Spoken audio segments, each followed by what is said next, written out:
కథ పేరు అతడే ఆమె ప్రియుడు. ఎపిసోడ్ 13. రచయిత ఎండమూరి వీరేంద్రనాథ్. ఇక కథలోకి వెళ్తే, కారు నుంచి దూరంగా వెళ్ళి నిలబడ్డ మహర్షి కనుగొసలించి చూడసాగాడు. ఇబ్రహీం ఖాన్ ఆ బ్రీఫ్ కేసులు తీసుకొని చెట్టు చాటుకు వెళ్ళడం, అక్కడ బ్యాటరీ లైట్ వెలుగులో ఆ బిస్కెట్లని పరీక్షించడం గమనించాడు. అవి డూప్లికేట్స్వే అయ్యుంటాయి అనే అనుమానం మహర్షికి అసలు రాలేదు. అతడి మనసంతా సిరిచందన పరిస్థితి గురించి ఆందోళనతో నిండి ఉంది. ఈ బిస్కెట్లు తీసుకుని వాళ్ళు సిరిచందనని వదిలిపెడితే అంతే చాలు అన్న భావనతో ఉన్నాడు. ఈ లోపులో ఇబ్రహీం ఖాన్ బ్రీఫ్ కేసులు మూసేసి తనని పిలిచిన శబ్దం వినిపించింది. అతడు తిరిగి కారు వైపు నడవసాగాడు. అతడు కారు దగ్గరికి వచ్చుంటే మరుక్షణం అతని ప్రాణాలు పోయుండేవి. కానీ అదే టైం పొదల్లో అలికిడి వినిపించింది. అతడు తల తిప్పి అటు చూశాడు. అట్నుంచి ఒక ఆకారం దగ్గరికి పరిగెత్తుకుంటూ వస్తూ కనబడింది. అలా వస్తున్నదెవరో అర్థం కాక అతడు ఆగిపోయాడు. దగ్గరకొచ్చేసరికి అతడి కళ్ళు ఆశ్చర్యంతో పెద్దవయ్యాయి. ఆమె సిరిచందన. అతడేదో అనబోతూ ఉంటే ఆమె గాలిగా వచ్చి అతని నోటి మీద చెయ్యి అడ్డుపెట్టి సన్నటి స్వరంతో ఉష్ అంది. అతడు కూడా పరిస్థితి అర్థమైనట్టు ఏమీ మాట్లాడకుండా ఆమెతో కలిసి రోడ్డు పక్కకి దిగిపోయాడు. ఈ లోపులో మళ్ళీ 2 సార్లు ఇబ్రహీం ఖాన్ అరవడం, శాస్త్రితో అతడి సంభాషణ వినిపించాయి. తమ కళ్ళ ముందే శాస్త్రిని ఇబ్రహీం ఖాన్ చంపేయడం చూసి సిరిచందన భయంతో వణికిపోయింది. లతలా మహర్షిని అల్లుకుపోయింది. ఆ తర్వాత ఇబ్రహీం ఖాన్ చీకట్లో కలిసిపోయేంత వరకు వాళ్ళేమీ మాట్లాడలేదు. అతడు పూర్తిగా దూరంగా వెళ్ళిపోయాడని తెలిసిన తర్వాత మహర్షి కదిలి, ఏం జరిగింది సిరి అని అడిగాడు. అప్పుడు గుర్తొచ్చిందామె. తను అతని కౌగిలిలో ఉన్నట్టు, ఒకరినొకరు పొదివి పట్టుకొని ఉన్నారు. ఆ విషయం గుర్తొచ్చి ఆమె అతని నుంచి దూరంగా జరిగింది. మొత్తం జరిగిందంతా చెప్పింది. తనని రక్షించడం కోసమే ఆమె అద్భుతమైన తెలివితేటలతో ఈ విధంగా శాస్త్రిని పూలిగొల్పింది అని తెలిసిన మహర్షి దాదాపు కదిలిపోయాడు. ఆమెను తిరిగి దగ్గరికి తీసుకోవాలనే కోరిక అతి కష్టం మీద అణుచుకొని కృతజ్ఞత నిండిన కంఠంతో, నీకు నేనెలా థ్యాంక్స్ చెప్పుకోవాలో తెలియడం లేదు. ఒకవేళ పోలీసులు ఆడిన నాటకం వల్ల అవి డూప్లికేట్ బిస్కెట్లే అయ్యుంటే నా ప్రాణాలు పోయి ఉండేవి అన్నాడు. అప్పటికి సిరిచందన టెన్షన్ తగ్గింది. తాము పూర్తిగా ప్రమాదంలో నుంచి బయటపడ్డామన్న నమ్మకం కుదిరింది. సన్నగా నవ్వుతూ, భర్త ఎంత పోలీస్ ఆఫీసర్ అయినా సరే తన భార్య గురించి అంత రిస్క్ తీసుకోడులే. పద వెళ్దాం, ఇక్కడ ఉండడం మనకి రిస్క్ అంది. ఇద్దరు కారు దగ్గరకు వచ్చారు. అరకు రోడ్డు 70వ కిలోమీటర్ దగ్గర కూర్చొని ఉన్నారు కమిషనర్ అశ్వత్థామ, రవితేజ. చుట్టూ కన్ను పొడుచుకున్న కనిపించనంత చీకటి అలుముకొని ఉంది. మహర్షికి తెలియకుండా అతని వెనకే ఫాలో అవుతూ అక్కడి వరకు వచ్చి ఆగారు. బ్రీఫ్ కేసులు అందగానే వాళ్ళు సిరిచందనని వెంటనే వదిలిపెడతారో లేదో నిశ్శబ్దాన్ని భంగపరుస్తూ అన్నాడు రవితేజ. వదిలిపెడతారు అన్నాడు కమిషనర్. సాధారణంగా కిడ్నాపర్స్ బందీని తమ దగ్గర ఎక్కువసేపు ఉంచుకోవడానికి ఇష్టపడరు. వీలైనంత త్వరగా వదిలించుకోవడానికే ప్రయత్నం చేస్తారు. మహర్షి ఆ 75 కిలోమీటర్ రాయి దగ్గర ఆగాడో లేదో తను వేసిన ప్లాన్కి పునాది కోసం మొదటి రాయి వేస్తూ రవితేజ అన్నాడు. అశ్వత్థామ అతడి వైపు అనుమానంగా చూస్తూ, మీ డ్రైవర్ చాలా నమ్మకస్తుడని అతడికి బ్రీఫ్ కేసులు ఇచ్చి పంపించవచ్చని చెప్పావుగా అన్నాడు. 10 లక్షలు విలువ చేసే బంగారాన్ని చూస్తే ఎంత నమ్మకస్తుడైనా ఆశ పుట్టడంలో ఆశ్చర్యం ఏమీ లేదు సార్. కమిషనర్ నవ్వాడు. ఒరిజినల్ బంగారం మన దగ్గరే ఉంది రవితేజ. యథాలాపంగా సంభాషణ జరిపిస్తున్న రవితేజ బాంబు పడ్డట్టు అదిరిపడ్డాడు. ఏమిటి సార్ మీరంటున్నది అన్నాడు తడబడుతున్న గొంతుతో. మనం మీ డ్రైవర్ చేత పంపించింది డూప్లికేట్ బిస్కెట్లు. రవితేజ గొంతు తడారిపోయింది. అంటే అన్నాడు. అవును, అంత విలువగల బిస్కెట్లని ఒక మామూలు డ్రైవర్ చేత పంపించడానికి నేనెందుకు ఒప్పుకున్నాననుకున్నావు? అలాంటి ఆకారంలోనే ఉన్న డూప్లికేట్ బిస్కెట్లు తయారు చేయించాను. ఆ ప్రసక్తి రాలేదు కాబట్టి ఇంతసేపు నీతో చెప్పలేదు. రవితేజకి సంతోషించాలో బాధపడాలో అర్థం కాలేదు. తను తయారు చేయించింది డూప్లికేట్ బిస్కెట్లకి డూప్లికేట్ అన్నమాట. 10 లక్షలు చేతికందినట్లే అంది జారిపోయాయి. రవితేజ మొహం వెలవెలలాడిపోయింది. అతని మొహంలో భావాలు కమిషనర్కి కనిపించకుండా చీకటి రక్షించింది. అతి కష్టం మీద తనని తాను నిభాయించుకున్నాడు. ఒక రకంగా ఆలోచిస్తే ఇది తన మంచికే వచ్చింది అనిపించింది అతనికి. ఇబ్రహీం ఖాన్ వాటిని పరీక్షించి అవి డూప్లికేట్ అని తెలిసి మహర్షిని చంపేస్తే అప్పుడు అశ్వత్థామకి కూడా అనుమానం రాదు. పోతే తనకి మాత్రం ఆ 10 లక్షల బంగారాన్ని సొంతం చేసుకునే అవకాశం పోయింది. ఈ విధంగా ఆలోచిస్తూ రవితేజ కంఠంలోకి మరింత టెన్షన్ని, సంశయాన్ని తెచ్చుకుంటూ, సార్, ఒకవేళ ఆ ఇబ్రహీం ఖాన్ బ్రీఫ్ కేస్ తెరిచి అందులో ఉన్నవి డూప్లికేట్ బిస్కెట్లని కనుక్కొని సిరిచందనని ఏదైనా ద్రోహం చేస్తే అన్నాడు. చెయ్యరు, కిడ్నాపర్స్ అలా చెయ్యరు అన్నాడు కమిషనర్ తన అనుభవాన్ని రంగరిస్తున్నట్టు. మన మీద మరింత ఒత్తిడి తీసుకురావడం కోసం వాళ్ళు మనల్ని భయపెడతారు. మరీ అంతగా వాళ్ళకి అనుమానం వస్తే అది నీ డ్రైవర్ మీదకే వెళుతుంది అంటూ ఏదో చెప్పబోతూ ఉండగా దూరం నుంచి గాలిలో రివాల్వర్ పేలిన శబ్దం వినిపించింది. ఇద్దరూ ఒకరి మొహం ఒకరు చూసుకున్నారు. సార్, సిరిచందన అంటూ అతనేదో అనబోయాడు. ఈ లోపల commissioner start the car quick అని అరిచాడు. రవితేజ కార్ స్టార్ట్ చేసి వేగంగా ముందుకు పోనిచ్చాడు. వాళ్ళు మరో 3 కిలోమీటర్ల దగ్గరికి వచ్చేసరికి రివాల్వర్ శబ్దం 4 సార్లు వినిపించింది. రవితేజ మరింత వేగంగా హెచ్చించాడు. ఆగమేఘాల మీద కారు చీకట్లని చీల్చుకుంటూ దూసుకుపోయింది. 75 కిలోమీటర్ రాయి దగ్గర తమ కారు కనబడింది. రవితేజ వాహనాన్ని స్లో చేసి తమ కారు పక్కన ఆపు చేశాడు. ఆ కారు లైటు వెలుతురులో మహర్షి, సిరిచందన కనబడ్డారు. అశ్వత్థామ, సిరిచందన క్షేమంగా ఉండడం చూసి కమిషనర్ తేలిగ్గా ఊపిరి పీల్చుకున్నాడు. రవితేజ మాత్రం ఏ గాయము లేకుండా చీకటిలో ఉంచి మహర్షి రావడం చూసి అవాక్కైనట్టు అలాగే ఉండిపోయాడు. 2 కార్లు వచ్చి గెస్ట్ హౌస్ ముందు ఆగాయి. మొదటి కారులోంచి మహర్షి, సిరిచందన దిగారు. రెండో కారులో రవితేజ, అశ్వత్థామ ఉన్నారు. రవితేజ మొహం జేవురించి ఉంది. కిడ్నాప్ జరిగిన స్థలంలో సిరిచందన ప్రవర్తనకి అతడు డీప్ షాక్లోకి వెళ్ళిపోయాడు. అశ్వత్థామే అతన్ని గెస్ట్ హౌస్ వరకు తీసుకురావాల్సి వచ్చింది. మహర్షితో వస్తున్న సిరిచందనకి ఎదురుగా వెళ్ళి అతడు ఆమెని దగ్గరికి తీసుకోబోయాడు. ఆమె జడ పదార్థంలాగా కదలకుండా ఉండడం చూసి అతడికి ఆశ్చర్యం కలిగింది. రాగానే తన గుండెలపై వాలి మళ్ళీ మిమ్మల్ని చూస్తాను అనుకోలేదండే అంటూ రోధిస్తుందని ఊహించిన అతడు నిర్లిప్తంగా ఉండడంతో అనుమానంగా ఆమె చుబుకాన్ని పైకెత్తి కళ్ళలోకి వెతుకుతూ సిరి అని పిలిచాడు. ఆమె రోషంగా తలెత్తి ఏమో అనబోయింది. అంతలో కమిషనర్ గారు రావడంతో అప్రయత్నంగా ఆగిపోయింది. ఏం జరిగింది అని అడిగాడు అశ్వత్థామ కంగారుగా. ఈ లోపల మహర్షి జరిగిందంతా చెప్పాడు. దూరంగా పడి ఉన్న శాస్త్రి శవం దగ్గరికి వెళ్ళి కమిషనర్ పరీక్షించాడు. తిరిగి వస్తూ అతని ప్రాణం పోయింది అన్నాడు. పదండి వెళ్దాం, అంతే గెస్ట్ హౌస్కి వెళ్ళి మాట్లాడుకోవచ్చు అన్నాడు రవితేజ కదులుతూ.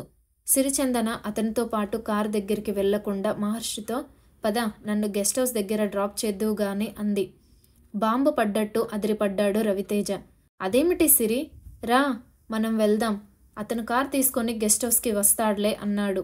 సిరిచందన అతని మాటలు వినబడనట్టు పద మహర్షి అని వెళ్ళి కారులో కూర్చుంది. వెనుక నుంచి రవితేజ నీకేమైనా మతిపోయిందా అంటూ ఆమెతో పాటు కారు దగ్గరికి నడవబోయాడు. ఆమె బిగ్గరగా ప్లీజ్ డోంట్ కమ్, మీ కారులో మీరు రండి అని మహర్షి వైపు తిరిగి వచ్చి డ్రైవ్ చేస్తావా, నన్ను తీసుకెళ్లి పొమ్మంటావా ఈ కార్ని అని అడిగింది. మహర్షి ఇబ్బందిలో పడ్డట్టు ఇద్దరి వైపు చూశాడు. ఆ పరిస్థితిని ఎక్కువసేపు కొనసాగనివ్వకుండా ఉండాలన్నట్టు అశ్వత్థామ కల్పించుకుని నువ్వు తీసుకునిరా ఆమెని అని రవితేజ వైపు తిరిగి రా రవితేజ, మనం ఈ కారులో వెళ్దాం, అక్కడికి వెళ్ళి విపులంగా మాట్లాడుకోవచ్చులే అన్నాడు. అది జరిగింది. రవితేజ అనుమానంతో కారులో ప్రయాణిస్తున్నంతసేపు ఏమీ మాట్లాడకుండా కూర్చున్నాడు. కమిషనర్ కూడా అతన్ని మాట్లాడించే ప్రయత్నం చేయలేదు. ఆయనకి కూడా సిరిచందన ప్రవర్తన ఎందుకలా ఉందో అర్థం కాలేదు. గెస్ట్ హౌస్ ముందు దిగి ఆమె లోపలికి వెళ్ళబోతుంటే రవితేజ, సిరి, ఎందుకంత కోపంగా ఉన్నావు అని ప్రశ్నించాడు చెయ్యి పట్టుకొని. ఆమె అతని చేతిని విదిల్చుకుంటూ బికాస్ ఐ హేట్ యు అంది, ఒక్కొక్క అక్షరాన్ని ఒత్తొత్తి పలుకుతూ. ఎందుకు, నేనేం తప్పు చేశాను అదే స్థాయిలో అడిగాడతను. ఒక్క తప్పు కాదు, అసలు మీరు ఒప్పంటూ ఏం చేశారు గనక కట్టుకున్న భార్యని, సమాజాన్ని మోసం చేయడం తప్పు కాదా? ఆవేశంలో ఆమె ముక్కుపుటాలు అదురుతున్నాయి. అంటే రవితేజ బ్రికుటి ముడిపడింది. మీకు నా వల్లే కళ్ళు పోయాయని, నా వల్ల మీరు చీకటిలో దుర్భరంగా జీవితాన్ని కొనసాగించకూడదని మిమ్మల్ని పెళ్లి చేసుకున్నాను. ప్రతి క్షణం మిమ్మల్ని చూస్తూ నేను చేసిన పొరపాటును గుర్తు తెచ్చుకుని కుమిలిపోతూ ఎంత నరకం అనుభవించాను. అందుకు ప్రతిఫలం మీరేం చేశారు? అమాయకంగా మమ్మల్ని అందరినీ నమ్మించి కళ్ళు లేనట్టు నాటకం ఆడారు. మీరు కమిషనర్ గారు కలిసి ఆ బంగారం కాజేయాలని ప్లాన్ వేశారు. ఇంకేం, దొరికింది కదా మీ బంగారం మీకు. తీసుకోండి సెరిసగం, పంచుకొని మేడలు కట్టుకోండి. కోపం కాస్త దుఃఖంగా మారి చేతుల్లో మొహం దాచుకొని రోదించసాగింది. ఆమె దగ్గరికి వెళ్ళి చేతిని తొలగించబోయాడు. నో, నన్ను తాకకండి. నా భర్త ఒక నమ్మక ద్రోహి, దేశద్రోహి అని చెప్పుకొని తిరగలేను. ఇక ముందు నన్ను కలవడానికి ప్రయత్నించకండి అని అతనికి దూరంగా జరిగింది. అమ్మా సిరి, నువ్వు చాలా పొరపాటు పడుతున్నావమ్మా అంటూ కమిషనర్ అశ్వత్థామ ఆమె దగ్గరికి రాబోయాడు. అవునంకుల్, నేను నిజంగానే పొరపడ్డాను. అందర్నీ నమ్మటమే నేను చేసిన పొరపాటు అంటూ హిస్టారిక్గా ఏడుస్తూ అంది. లేదు సిరి, నువ్వు రవిని అపార్థం చేసుకుంటున్నావు. గవర్నమెంట్కి హ్యాండ్ ఓవర్ చేయకుండా ఆ 2 బ్రీఫ్ కేసుల్ని బ్యాంక్ లాకర్లో దాచింది నేనే. అలా ఎందుకు దాచానో తెలుసా? ఒకవేళ అలా దొరకగానే అవి గవర్నమెంట్కి హ్యాండ్ ఓవర్ చేస్తే ఆ స్మగ్లింగ్ గ్యాంగ్ మళ్ళీ కనిపించకుండా తప్పించుకుంటుంది. అవి ఇంకా మా ఆధీనంలో ఉన్నాయని తెలిస్తే మా మీద అటాక్ చేయడానికి రావచ్చు. అప్పుడు వాళ్ళని పట్టుకోవాలని మా ప్లాన్. ఈ విషయంలో తేజాకి ఎట్టి సంబంధము లేదు. అనవసరంగా అతన్ని అపార్థం చేసుకుని నీ జీవితాన్ని నరకం చేసుకోకు అనూనయంగా చెప్పాడు అశ్వత్థామ. మరి కళ్ళు పోయినట్టు నాటకం ఎందుకు ఆడాల్సి వచ్చింది? రవి కల్పించుకుని, కళ్ళు పోవటం అనేది అబద్ధం కాదు. అయితే మహర్షి తెచ్చిన మందు వల్ల తిరిగి నాకు కళ్ళొచ్చాయి అన్నాడు. మరైతే అప్పుడు మీకేం కనిపించడం లేదని ఎందుకు అబద్ధం చెప్పారు? సూటిగా ప్రశ్నించింది. రవితేజ క్షణకాలం తత్తరపడ్డాడు. ఏం చెప్పాలో తోచలేదు. అతను మౌనంగా ఉండడంతో ఆమెకు అనుమానం దృఢపడడానికి ఆస్కారం దొరికింది. చెప్పండి, మీరు సమాధానం చెప్పలేరు, కానీ తప్పు చేయలేదని మాత్రం వాదించగలరు. మీరు అంధుడిగా కొనసాగించింది నా మీద డిటెక్టివ్గా పనిచేయడం కోసమేగా? కాదని నాకు నా భర్త ఏ తప్పు చేయలేదని రుజువైన రోజు నేనే క్షమాపణలు కోరుతాను.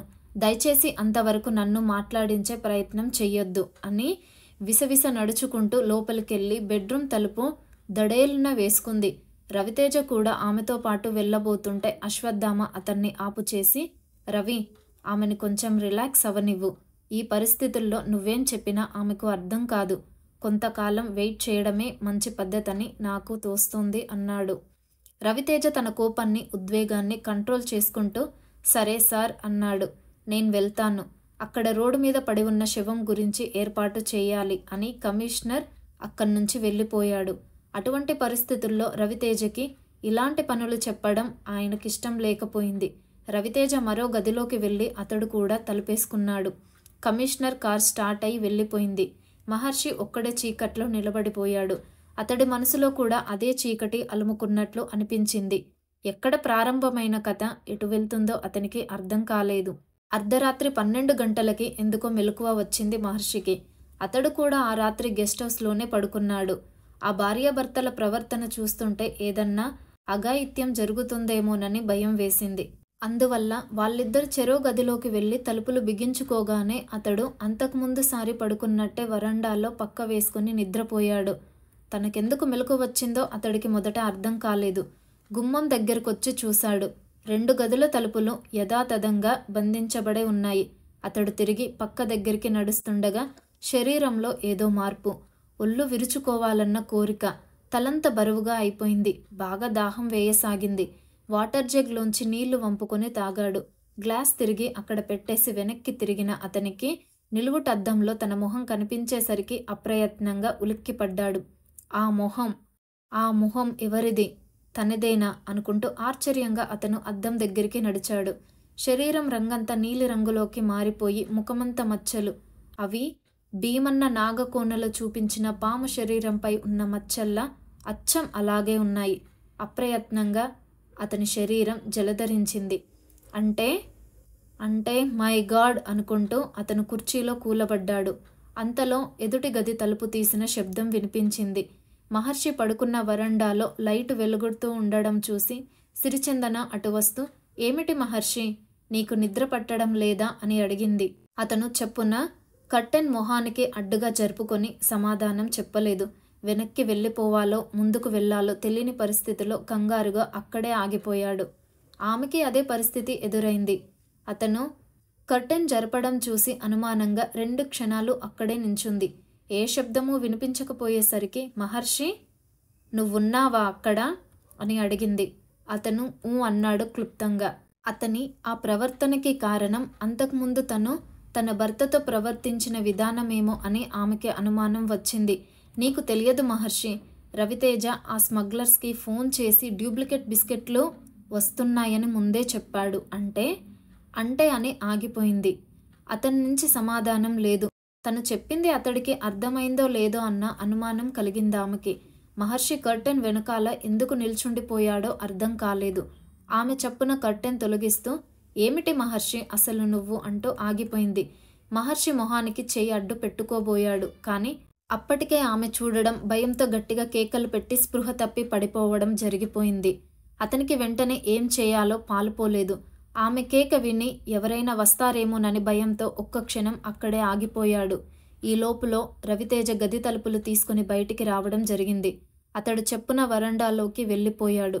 రవితేజ వచ్చి సిరిచందన పక్కన మోకాళ్ళ మీద కూర్చొని ఆమెని లేపడం కనిపించింది. ఆ తర్వాత అతడు ఆమెని 2 చేతులతో ఎత్తుకొని బెడ్రూంలోకి తీసుకెళ్లడం చూసి మహర్షి గాఢంగా విశ్వసించాడు. ఇక తనకి వెళ్ళిపోవలసిన సమయం ఆసన్నమైంది. అతనికి అర్థమైంది. తనున్న కొద్ది భార్యాభర్తల మధ్య మరిన్ని గొడవలు రావడం తప్పదు అనిపించింది. లేవగానే బట్టలు సర్దుకున్నాడు. సిరిచందన ఎదురుపడాలంటే అతనికి భయంగా ఉంది. కానీ వెళ్లే ముందు చెప్పకుండా వెళ్ళిపోతే మనశ్శాంతి ఉండదు. రాత్రి తన మొహం చూసి భయంతో స్పృహ కోల్పోయింది. ఇప్పుడు కూడా అతని మొహం అలాగే ఉండి ఉంటుందన్న అనుమానంతో ఆమె జీవితాంతం బాధపడుతూనే ఉంటుంది. తను మామూలు మనిషినయ్యానని ఆమెకి తెలియజెప్పడం తన కర్తవ్యం. అతడు ఆమె గదికి బయలుదేరాడు. రవితేజ ఇంట్లో లేడు. మార్నింగ్ వాక్కి వెళ్ళినట్టున్నాడు. ఆమె దిండు కాస్త వెనక్కి ఎత్తుగా వేసుకుని ఒరిగి ఉంది. మొహం చాలా నీరసంగా ఉంది. అతను వెళ్ళి మంచం పక్కనున్న స్టూల్ లాక్కుని కూర్చున్నాడు. ఆమె అతన్ని చూడగానే ఆశ్చర్యపోయింది. అతని మొహాన్నే పరిశీలనగా చూడసాగింది. Mahi, are you all right అంటూ. తను అడగాల్సిన ప్రశ్న ఆమె అడిగేసరికి అతడు తత్తరపడ్డాడు. తలెత్తి ఆమె కళ్ళల్లోకి సూటిగా చూడలేక తలదించుకునే తలూపాడు బావుందన్నట్లు. నో, నీ ఆరోగ్యం బాగోలేదు. ఆమె అతని కళ్ళల్లోకి సూటిగా చూస్తూ అంది. అతడు నవ్వటానికి ప్రయత్నం చేస్తూ, నాకేమైంది, బాగానే ఉన్నానే అన్నాడు. మరి రాత్రి నీ మొహం ఎందుకలా మారింది? ఆమె నుండి ఆ ప్రశ్న వస్తుందని అతడు ముందే ఊహించాడు. జవాబు చెప్పలేక మౌనంగా ఉండిపోయాడు. చెప్పు మహి, రాత్రి నీ మొహం ఎందుకలా మారింది? ఎలా మారింది? నేను బాగానే ఉన్నానే. రాత్రి కర్టన్ నీడలో నా మొహాన్ని చూసి భయపడి స్పృహ తప్పావు అంతే. నేను బాగానే ఉన్నాను. చూడు నా మొహానికేమైంది? చేత్తో తన మొహాన్ని తడుముతూ అన్నాడు. నా కళ్ళు నన్ను మోసం చెయ్యవు మహి. రాత్రి కర్టెన్ తొలగించి చూసినప్పుడు నీ మొహం ఎంత భయంకరంగా మారిపోయి ఉందో తెలుసా? మై గాడ్, కళ్ళు మొత్తం నీలి రంగులోకి మారిపోయి మొహమంత మచ్చలు, మొహంపై పాము కుబుసం లాంటి పొర. రామరాజు చెప్పిన లక్షణాలన్నీ ప్రారంభమైనట్టేనా? చెప్పు మహి, మాట్లాడు. ఏం మాట్లాడగలడు? జీవితపు చెరమాకపు గడియలన్నీ విషపూరితమైనవని చెబుతాడా? తనకు పాముకు తేడా లేదని చెబుతాడా? ఏమి చెప్పలేక, నాకేమి కాలేదు సిరి, అదంతా నీ భ్రమ అన్నాడు. రామరాజు చెప్పిన విషయాలు కూడా భ్రమేనా మహి? నా కోసం స్వార్థపరుడైన నా భర్త కోసం నీ జీవితాన్నే బలి చేసుకోవడం కూడా భ్రమే అనుకోవాలా? ఆమె రెట్టించి అడిగింది. దుఃఖంతో ఆమె గొంతు పూడుకుపోయినట్టు అనిపించసాగింది. సిరి, ఎందుకు అంతంత పెద్ద మాటలు? నా చేతనైన సహాయం చేయబోయాను. చిన్న ప్రమాదం జరిగిందంతే. దానికి నువ్వింత వరి అవుతావు దేనికి? ఎలా జరగాలనుకుంటే అలా జరుగుతుంది. మనం బాధపడి మనుషులు ఆరోగ్యాలు పాడు చేసుకోవడం తప్ప ఏముంది?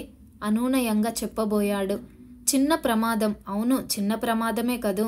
సుఖంగా సంసారం చేసుకోవడానికి పనికి రాకపోవడం చిన్న ప్రమాదమే. 30 ఏళ్ళు కూడా దాటకముందే నువ్వు 100 సంవత్సరాల జీవితాన్ని పోగొట్టుకోవడము చిన్న ప్రమాదమే కదూ. ఆమె రెట్టించింది. నీకు తెలుసా, నా భర్త నిన్ను చంపించబోయాడు. దానికతను సమాధానం చెప్పలేకపోయాడు. దుఃఖము ఆవేశము పొంగి పొర్లగా, ఇంత జరిగిన నా కోసం, నా మీద ఉన్న ప్రేమ కోసం నీ జీవితాన్నే ధారపోస్తావా అంటూ ఒక ఉదుటున మంచం దిగి అతని పాదాలు పట్టుకోబోయింది. ప్లీజ్ సిరి, అతను వారించబోయాడు.